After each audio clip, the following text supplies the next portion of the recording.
Greetings! My name is Roberto Valdez, Master of the Science of Geography and instructor at Northern New Mexico College in Española, New Mexico. I'm here to introduce you to what geography is. It is a science dealing with the description, the distribution, and the interaction between the physical and biological features of the Earth and atmosphere, as well as human activity on the Earth. Let's go to our learning objectives. We're going to define geography like we did again, and we're also going to introduce you to two major components or divisions within geography, one called human geography and the other one called physical geography. We're also going to explain how geographers and geography assists in understanding natural hazards, earthquakes, storms, and so forth, and helps planners plan for them. Let's go back in time to ancient Egypt.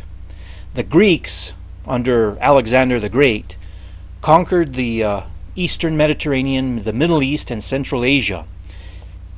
While they were in Egypt, they invaded, and Alexander the Great left his namesake on a city that he founded called Alexandria. Alexandria was right opposite the Mediterranean Sea from Greece, and it hosted a large body of scientists and also a famous library, collecting the then known knowledge of the ancient world. It was here that Eratosthenes, who was born in 276 BC, coined the term geography from the Greek geographia. Two words comprise it, geo or heo, and graphin, which means to write. So heo means earth, graphin to write, it means to write about the earth. Now, considering the ancient origins of geography, I am a proponent who calls geography the mother of sciences. The reason it is the mother of sciences is because from it has spun off many children, other specialties in the scientific world, and is also related to many other fields of study out there.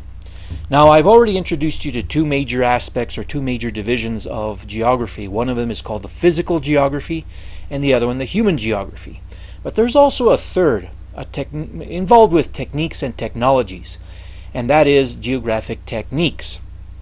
Take, for example, geographic information systems down at the left of that wheel there. Geographic information systems is the use of data collected out in the field to generate maps and data, and it is related to computer science, because many specialists in geographic information systems are in fact computer scientists themselves. In human geography, there's this aspect called behavioral geography, which is spun off and related to the fields, the sciences of anthropology, which is the study of man, sociology, the study of society, and psychology, the study of the mind. Now, of course, independent from these fields have arisen, but there's so much overlap and interrelation between what geographers can study and what they study that the lines sometimes get quite obscure. There are other aspects to this as well. There is climatology on the upper, the 1 o'clock position on the wheel. Climatology is the study of climates, the long-term weather patterns of a given region. And this aspect is related to meteorology, a specialty of science where they study weather and they also learn to prognosticate it. Now, finally, close to the very top, an aspect of physical geography called geomorphology is related to geology. I've met many people, including educated with degrees, who confuse geography with geology.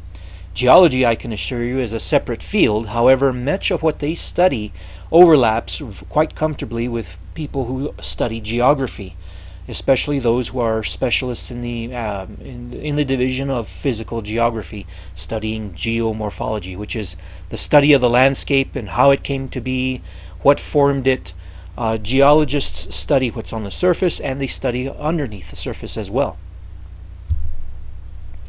So, Geography is a spatial science. In other words, we study the surface of the earth, the spaces of the earth.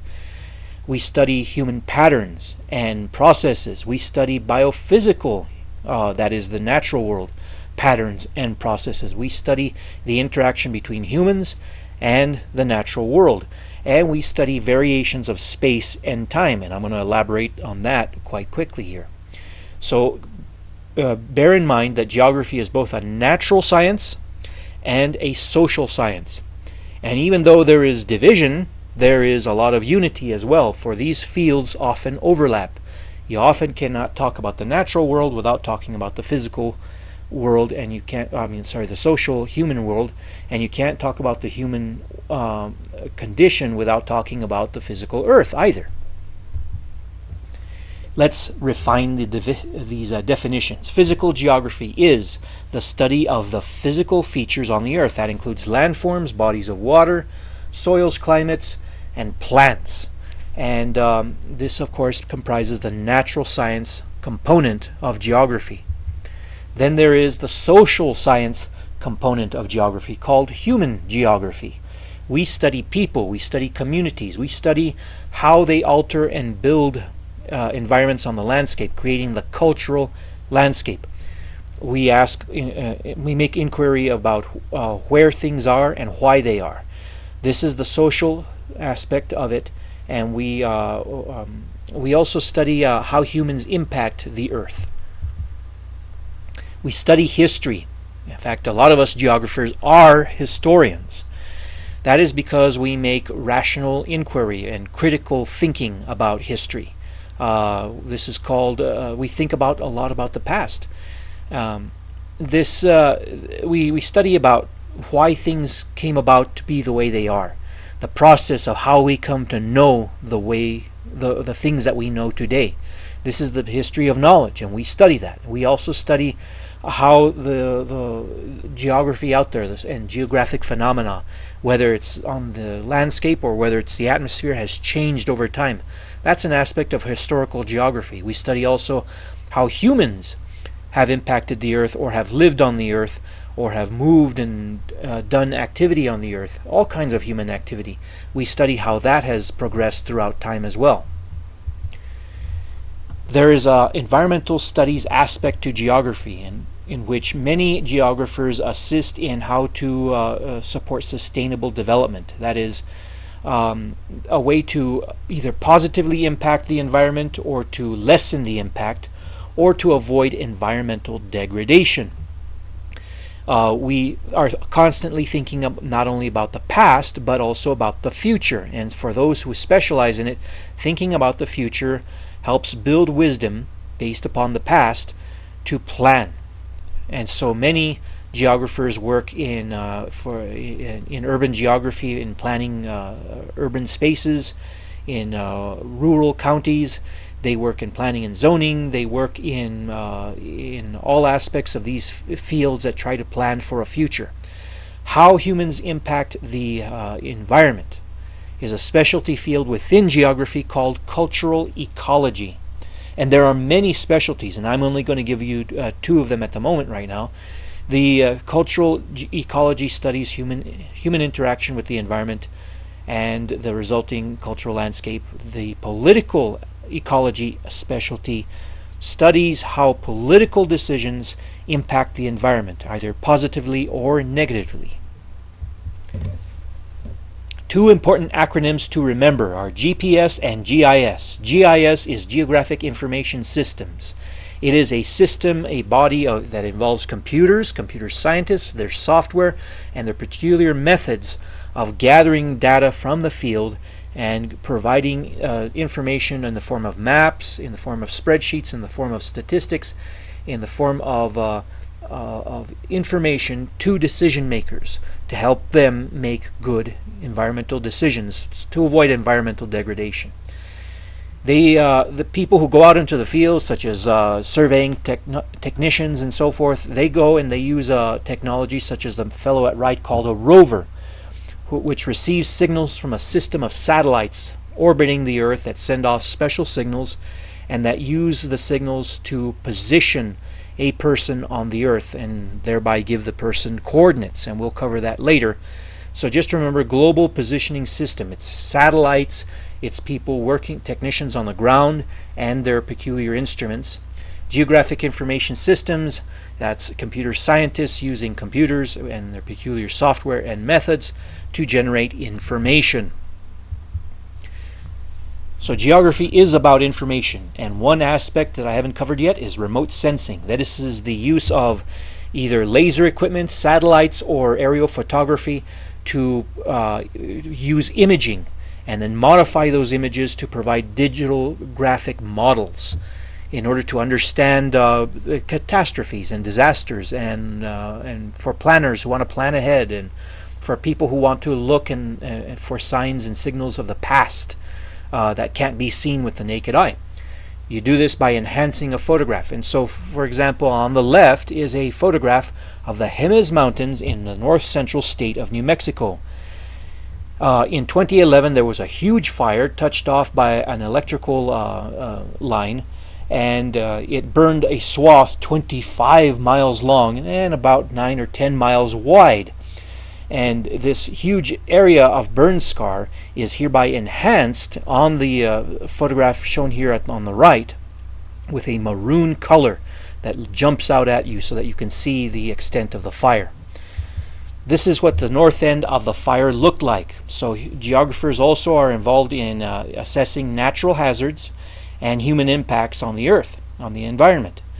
And so with what we see here is roughly the 3rd of July or around there, 2011, when in one hot summer day the forest just exploded and released all manner of energy up into the atmosphere, making what looked like a mushroom cloud, not unlike a thermonuclear detonation. So we geographers assess what are the biophysical causes of these superfires. And what are the human causes? We ask critical questions, including, for example, was it the policy of the Forest Service?